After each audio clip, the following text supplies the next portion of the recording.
नामजद chief justice Yahya Afridi आज हलफ उठाएंगे। सदर पाकिस्तान आसिफ अली जरदारी चीफ जस्टिस से हलफ लेंगे। तकरीब अलबरदारी में आला अदलिया के सीनियर जजेस, पार्लियामेंटेरियंस और सरकारी हुकाम शरीक होंगे। ऐवान सदर सेक्रेटेरिएट ने मेहमानों को दावतनामे जारी कर दिए। पार्लियामान की 12 रुकनी खसूसी कमेटी ने याह्या अफरीदी को नामजद किया था। वज़ीर आज़म की एडवाइस पर सदर पाकिस्तान ने मंजूरी दी थी।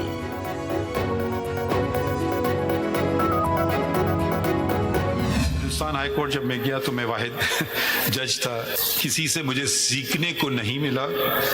वकीलों ने मुझे सिखाया। मेरी वालदा ने मुझे कहा आप डिग्री कर लो, उसके बाद जो मर्जी करो। तो डिग्री जैसी मुझे हाथ में आई बार की, साथ साथ मेरी शादी भी हो गई।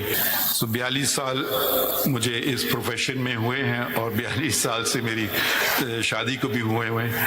हम केस सुनते हैं, कागज पे कुछ फिक्रे लिखे होते हैं। हो सकता है बेपनाह हमने फैसले गलत किए हों, क्योंकि कागज के टुकड़ों पे जो लिखा गया है वो एक पार्टी को फायदा देता है और दूसरे को नहीं।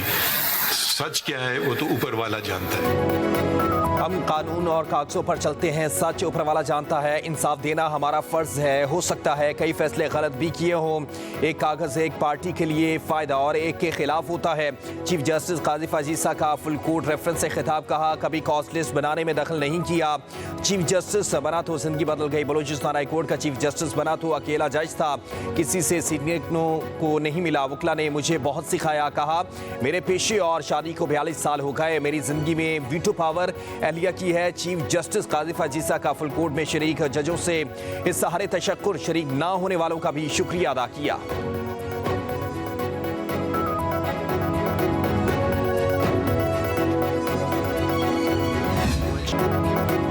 जस्टिस काजी फाजीसा ने खवातीन और बच्चों के हुकूक का तहफ़्फ़ुज़ किया, उन्हें बहुत अच्छा इंसान पाया। नामजद chief justice Pakistan justice Yahya Afridi का फुल कोर्ट रेफरेंस में इज़हार ख्याल, कहा जस्टिस काजी फाजीसा बहुत नरम मिजाज हैं, लेकिन अगर उन्हें उकसाएंगे तो फिर उनके गुस्से से बचना मुश्किल है।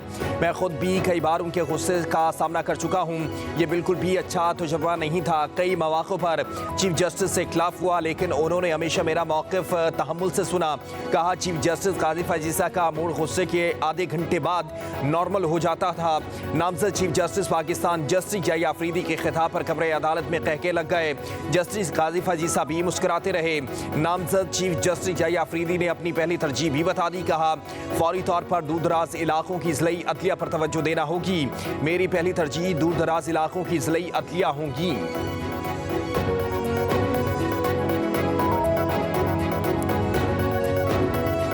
उन्होंने अच्छा वक्त गुजारा है और वो एक गैर मुतनाज़ तौर पर इस वक्त अपने ओहदे से सबकदोश हो रहे हैं। हम उनको इंतहाई कदर की निगाह से देखते हैं।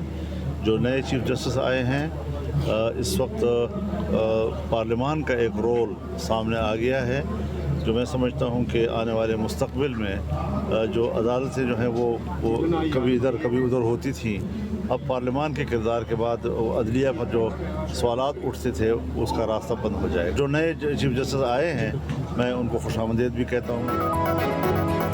काजी फाजीसा ने गैर मुतनाज़ और अच्छा वक्त गुजारा। अबूशर बीबी समेत तमाम खवातीन को अदालती रिलीफ मिला।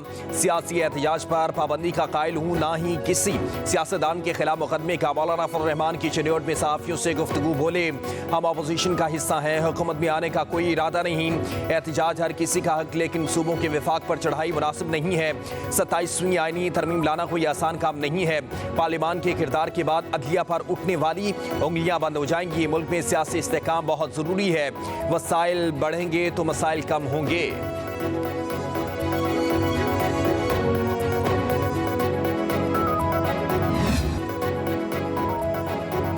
इस्लामाबाद में संजानी टोल प्लाजा के करीब कैदियों की 3 वैन्स पर फायरिंग। हमले के दौरान पीटीआई के 2 MPs और कारकुनान समेत मुतादिद कैदी भाग निकले। पुलिस के मुताबिक 18 से 20 हमलावरों ने फायरिंग की। पुलिस की गाड़ी को भी निशाना बनाया गया। फायरिंग से मुतादिद एहलकार जख्मी।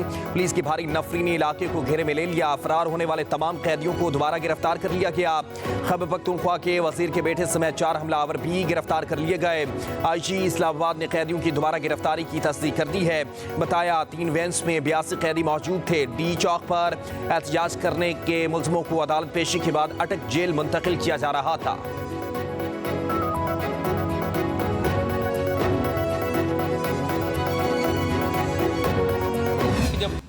ये जो तरनोल का SHO है, इसने अपने हाथ से शीशे तोड़े और एक ड्रामा रचा कर कि जी कोई हमला हो गया है, किसी ने हमला कर दिया है, और फिर ताले खोल के उन सबको 3 प्रिजनर वैन से नीचे उतार के खड़ा कर दिया और एक ड्रामा रचाया हुआ है कि जी वो फरार हो रहे हैं।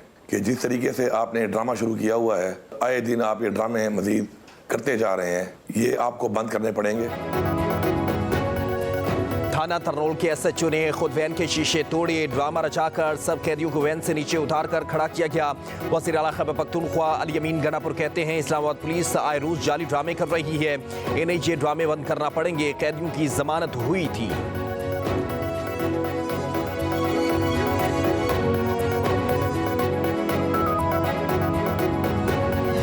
हमारे 82 के करीब लोग एक संजानी की FIR में अदालत में पेश किए गए और जज साहब ने उनको डिस्चार्ज कर दिया, तो उन्हें एक और सेक्रेटेरिएट थाने की FIR के अंदर नामजद करके वहीं गिरफ्तार कर लिया गया। तरनौल की हदूद में उन्हें रोक के तरनौल थाना के SHO शबीर तनोली ने और उनकी टीम ने उन प्रिजन वैन्स के शीशे तोड़े, जो हमारे वो कैदी अटक ले जाए जा रहे थे, उनको बाहर ला के खड़ा किया और उन्हें वो पुश कर रहे कि आप यहां से भागें।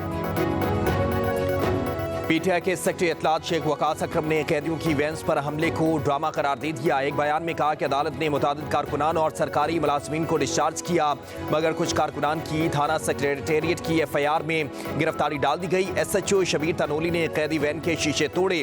गिरफ्तार MP और कारकुनान को भागने का कहा गया, मगर तमाम कैदी वैन्स के साथ खड़े रहे। बैरिस्टर डॉक्टर सैफ ने कहा कि कोई जी शाऊर इंसान जाली हुकूमत के इस ड्रामे को हकीकत मानने के लिए तैयार होगा।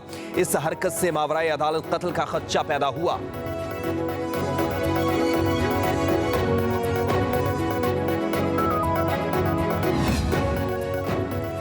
लकी मरवत में खवारिज का मस्जिद पर हमला नाकाम। कैडेट आरिफुल्ला ने बहादुरी से मुकाबला करते हुए जामे शहादत नोश कर लिया।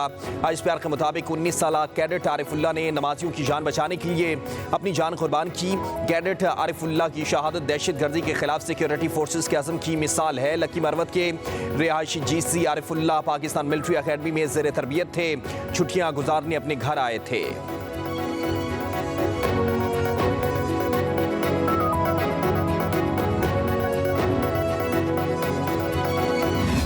बानी PTI की दोनों बहनों अलीमा खान और उस्मा खान को रिहा कर दिया गया। जेहलम जेल के बाहर बहन नौरीन और बेटे शहरोज भी कारकुनान के साथ मौजूद थे। इंसदाद दहशतगर्दी अदालत इस्लामाबाद ने दोनों बहनों की जमानतें मंजूर करके 20-20 हज़ार रुपए के मुचलके जमा कराने का हुक्म दिया था।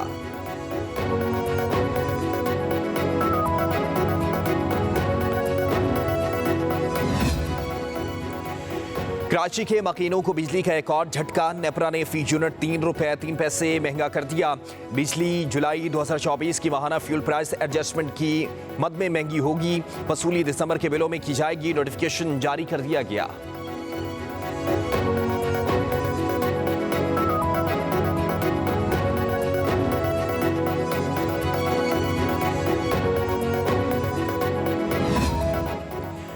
पंजाब में रोटी और आटा सबसे सस्ता है। अवामी खदमात का काबिल तहसीन तारीखी मयार कायम करेंगे। वज़ीर आला पंजाब मरीम नवाज की अरकान पंजाब असम्बली से मुलाकात में गुफ्तगू। कहा तारीख में पहली बार प्राइस कंट्रोल का बाकायदा निज़ाम और अलहदा महकमा कायम कर रहे हैं। महंगाई की वजह से आवाम को पहुँचने वाली मुआशी तकालीफ का इज़ाला करेंगे। वज़ीर आला पंजाब मरीम नवाज से बेल्जियम के सफ़ीर ने भी मुलाकात की। बाहमीन ताउन के फ़रोग़ और ताल्लुकात को मज़ीद मजबूत बनाने पर तबादले ख्याल। दोनों ममालिक का मुस्तक़बिल में दो तरफ़ा ताउन के फ़रोग़ के मज़ीद मौक़े तलाश करने पर जोर। मरीम नवाज ने कहा तालीम, IT और ज़राअत में ताउन को मज़ीद फ़रोग़ देना चाहते हैं।